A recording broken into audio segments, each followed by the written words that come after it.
Hello everyone, নমস্কার, আসসালামু আলাইকুম। কেমন আছো? কিছুদিন আগে বিগ হিট অ্যানাউন্স করে যে একটা প্রজেক্ট আসতে চলেছে।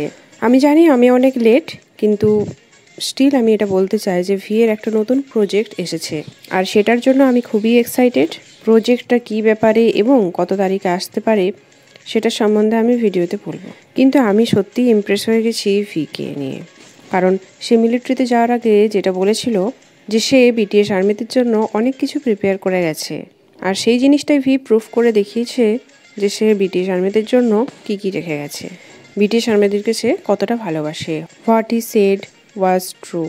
ভি এর প্রজেক্টের ব্যাপারে যদি আমরা কথা বলি, তো ভি এর প্রজেক্টটা আসবে 3 ফেব্রুয়ারি, মানে ফেব্রুয়ারির 3 তারিখে। প্রজেক্টের নাম হলো রেভ, যেটার মানে হলো ড্রিম, স্বপ্ন। বলা হচ্ছে এটা একটা ভি এর ফটো বুক। আমি জানি না, আমি একটা ভিডিও দেখলাম, আমি শিওর নয় যে এটা একটা ভিডিও না ফটো বুক। এখনও অবধি তো ফটো বুকই বলা হচ্ছে। ভি অনেক ফটোই শেয়ার করেছিল, তখন ফ্যান্সরা মনে করেছিল এটা কী জন্য তোলা হয়েছে, কখনকার ফটো, কেন তোলা হয়েছে। ভি এর প্রজেক্ট নিয়ে ফটো যখন ভি শেয়ার করেছিল, তখন ভি সবাইকে সাসপেন্ডে রেখেছিল এবং সে কিছু হিন্টসও ড্রপ করেছিল।